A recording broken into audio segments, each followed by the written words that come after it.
Good morning, Dubai. Welcome back to the Lovin Dubai show, where we go through the top trending stories that everyone across the country is talking about. Our top story today: 2.3 million dirham has been recovered from fake Emiratisation jobs. We'll also be talking about motorists and how they were held accountable for rainy weather stunt driving. And a shout out to someone who's been working as Emirates crew for 36 years. That is no mean stint. We're going to talk about that later in the show, and also information you may not have about their uniforms.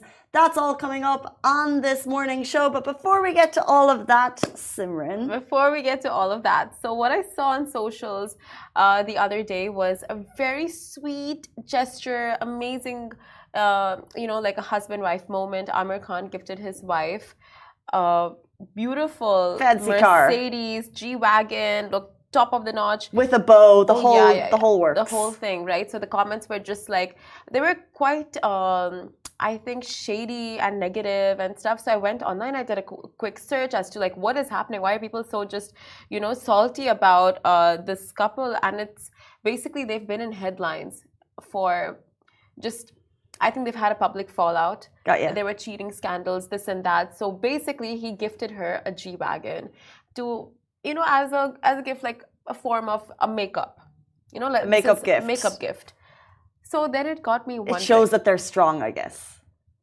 Yes, it shows. Or it's trying to show that they're still. Yeah, like maybe there's an ad involved. Who knows? Exactly, like a bit of a PR, not a PR stunt, like when you go damage control. Like a damage control stunt. So that got me thinking, just like normal everyday couples, right? When you fight with your partner, or when your partner fights with you, would he make it up to you by getting you a gift? Would you get a makeup gift, and would you be okay with it from a partner? I don't know, guys. What are your thoughts? I mean, everyone loves presents, right? Yeah. Gifts are great. Yeah. Any day of the week, any time of the way, I'm open to gifts. Full stop. End of story. No.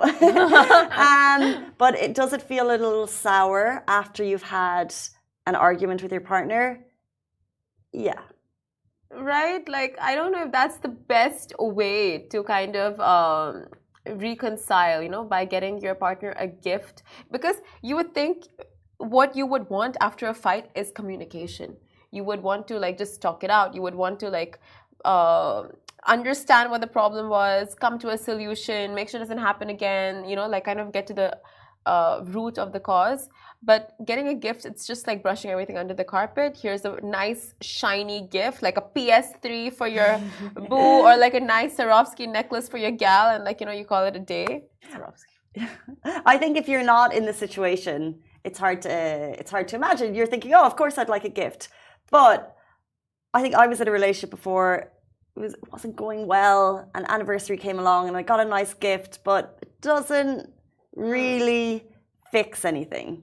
If there's been an argument and if someone has been at fault for something, it doesn't matter what the gift is, it's not going to fix that fault. And you're right about the communication. Like, there needs to be a lot, like, the gift isn't going to fix the relationship. Yeah. At the end of the day. So you can send the gift or you can do whatever if that's, and also gift giving can be someone's love language.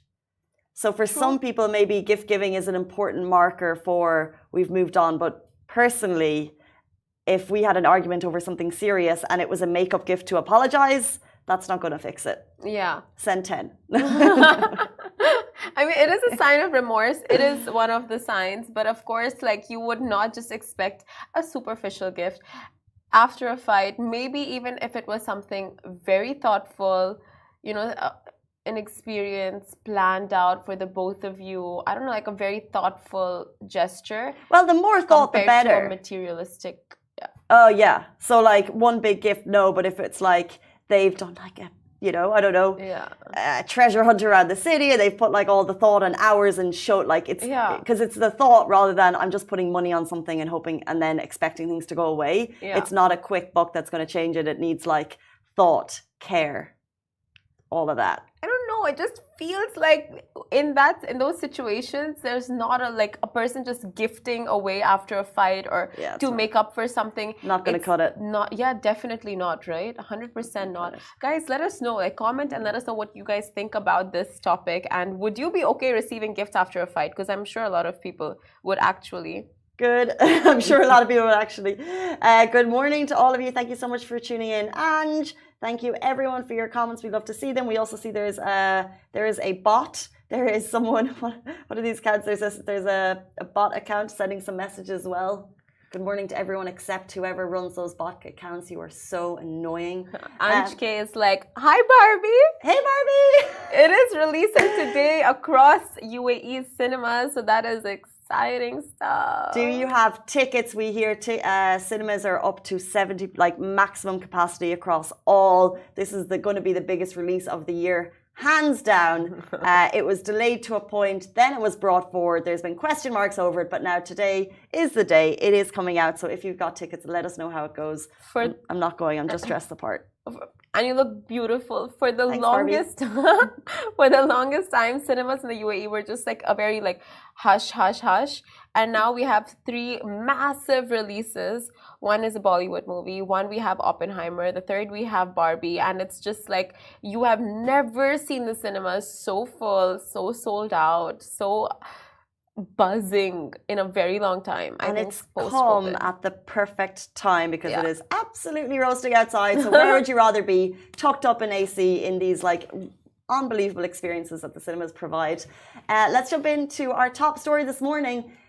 2.3 million dirham was recovered in fake Emiratisation jobs. So as you're aware, there is a massive push on Emiratisation encouraging Emiratis to join the private sector. However, it has now been announced that there's 2.3 million dirham was recovered in financial salary support. Now, this happened after 107 Emiratis were proven to have accepted fake jobs in the private sector and then benefited from the perks of the Nafis program.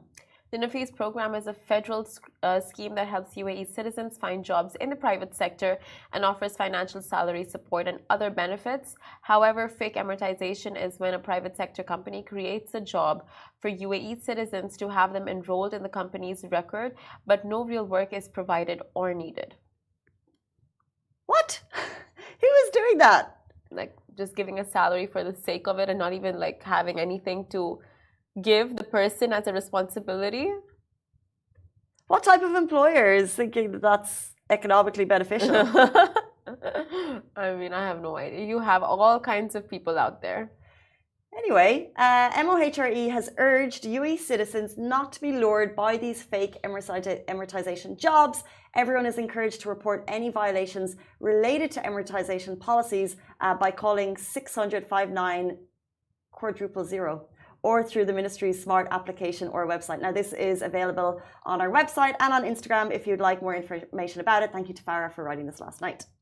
So, I mean, I don't know, it's so funny that you asked that question because clearly it looks like it's a common practice. 107 have been foiled to the tune of 2.3 million dirham in fake jobs. Yeah. Well done, MOHRE, for nabbing this, but that means there's not one employer, there's plenty of employers who think that this is a good idea. Probably just offering the bare minimum salary for not like, not thinking they're capable of filling the positions that are actually vacant, you know, and that's concerning because clearly Emiratisation has been made to show like our citizens are more than capable of doing these jobs, are capable of doing, you know, being in these positions, and they should be filling out it, not just public sector, but moving to the private sector as well.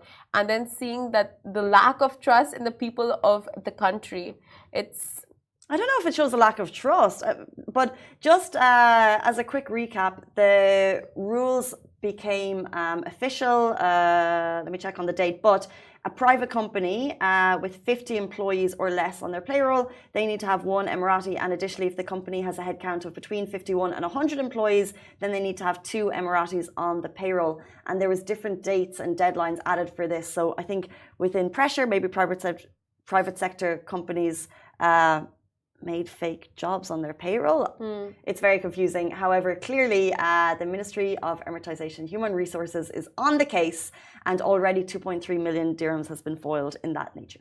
There you go. On Instagram stories, Damani Privé is just like any news on Talabat riders helping anyone in need this morning. Oh, we didn't get one of those this morning, but maybe tomorrow. Stay tuned for that. We'll probably find something.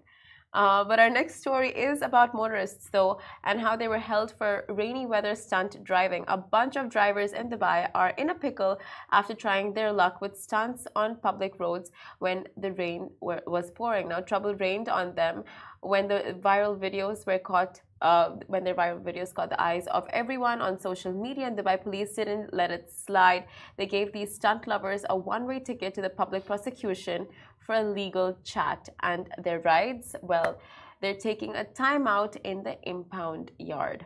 Message clear. Dubai police isn't playing games when it comes to reckless driving. We heard of the fines that were introduced recently. They're waving a red flag at daredevils who think the roads are their playground. Brigadier Juma Salem bin Suwaid, this in charge of traffic, spilled the beans. Those impounded cars, they weren't just showing off, they were breaking all sorts of rules. We're talking they were doing stunts, chaos on the roads, they were risking their lives and basically cranking up noise pollution, as we know with their souped up rides, which is not, of course, allowed. And if you were wondering how long were these cars put out, well, that depends on how bad their owners were. So in this case, a chunk of cash and all fines, and they were referred to the federal traffic law. So rainy weather and stunts, not a wise mix. Dubai police isn't just talking, they're taking action. And you're right, might just get a timeout in the impound lot if you do go ahead with these stunts and, you know, do a little bit of drifting, a little bit of show offing, a little bit of like rev driving in the roads. Just not safe. And of course, people do complain about the noise pollution here, since it's very nice and peaceful out in the community and the streets. You obviously have two types of people in the world. When you saw that torrential rain that came down on Saturday, about 99% of the country ran for cover. If you were on the roads, hope to God you were safe, because I'm sure the first thing you did was try to get off, because it was unforeseen wind, rain across the country. But obviously a teeny tiny percent of people thought, hey, this is a good time to do some reckless driving on the roads. But they have been caught and their cars have been impounded. And we know the fines for impounded cars have been raised this year, so it's not going to be an easy feat to get those back. Word from the top, reckless driving, noise pollution is not okay. It affects the community as a whole, so it won't be tolerated. And it is so extremely dangerous for yourself, for those inside of your car, and for those around. Literally, like, you have no idea how much you're endangering your life. That too on skiddy roads when it's wet. One wrong move and your car can completely skid. It can, you know, have a turnover. You can be involved in a horrible life-threatening car crash, which you do not want to put yourself through, or your friends and family. So it's just, for a viral video, it is just not worth it. Yeah, for sure. Jumping into our next and final story, 36 years, the longest serving Emirates cabin crew. So in a recent announcement, which said Emirates has now surpassed 20,000 crew members and counting, by the way, the airline also announced its longest serving crew member. Musa Mubarak is an Emirati purser, which means he's top of the tier in terms of career progression in cabin crew progression, and also Emirates' longest serving cabin crew member. He said, I've flown as Emirates cabin crew for 36 years on over 3,500 flights. Even now, after all these years, I'm always keen and excited to start my duty on board. He said, mentoring my crew colleagues and serving as an ambassador for Emirates and my country is what I'm most proud of. I have had a long and successful career, incredible experience, and have made mind-blowing memories doing exactly what I love. Amazing. And also, just as a reminder of the crew, the benefits. Sometimes you forget. Tax-free, paid while working, obviously, eligibility for profit share, hotel stay, layover expenses, concessional travel and cargo, annual leave ticket, furnished accommodation, transportation to and from work, excellent medical, life and dental insurance coverage, laundry services and other benefits, and also deeply discounted tickets for friends and family. It's the tickets. It's the tickets that get me. I could do without the laundry, even the insurance. I'm like, what of it? But it's the deeply discounted tickets for friends and family. That's the kicker. It's got to be the kicker. I'm not even kidding. I don't know why. Like, I keep, you know, my mom always tells me you're like so penny wise and pound foolish. And because I'll tell you why. Because right now, when you gave that list, it was the laundry that stuck out for me. I'm just like, laundry? Laundry is done? Apartment furnished? Apartment furnished, laundry, and then it's just like, it gets better, it gets better, it gets better.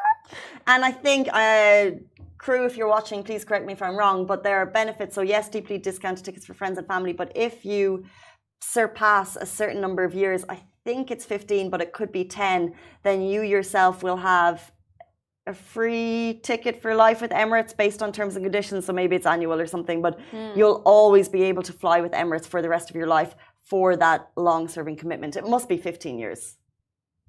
Emirates really do take care of their employees, and it's a great example for all local companies, international companies coming to set up in the city, in the country, just how a homegrown brand is so considerate of the employees and considerate of their incentivizing. So it's just, like an example to follow from. Yeah, true. And I think we all have that little piece of Emirates is ours, as much as it is. Now, we don't have the profit share. We are open to it. If it shows, I guess, to go public and then we could buy in, that would be a whole other story. But until that day, I'm going to drop some information on the uniform that you may not have known before. Did you know the beige of the Emirates uniform represents golden sands of the UAE? I had no idea. The cream-coloured Emirates scarf with 7 pleats represents... 7 Emirates? Yes. I had no idea there were 7 pleats. Neither did I. Yeah. Okay. And then finally, to date, 1.6 million meters of fabric, 153,000 kilometers of threads, and 1.8 million buttons go into making uniforms for 20,000 Emirates cabin crew. Can you imagine? There is some system person thing out there keeping account of buttons. AI. Keeping account of buttons. Buttons. Like from the very first Someone's button making money from buttons. until the very, oh my gosh. Imagine that person, like the population of the planet times the amount of clothes made, times the amount of buttons used. These button manufacturers are billionaires, I'm sure. I lost you at some point there, but yeah, someone's making money from buttons. Yeah, someone's making cash money. It's 8:48 on a Thursday morning, which means Friday's coming up, and we have a big guest on the show tomorrow. Yes, we do. You guys, please stay tuned and come online to watch tomorrow's show. We're going to be joined by Yasmin Karachiwala, one of the biggest celebrity trainers in India and, of course, internationally as well. She's going to be telling us about Pilates, her new ventures, her Dubai workshops that she'll be holding for Independence Day. So do stay tuned for that. Until then, we love, as always, to read your comments before, during, and after the show. If you're just tuning in now, we also go live in podcast format. That's that's posted later in the day. Have a brilliant day. We'll see you tomorrow morning. Goodbye from me. Goodbye from me.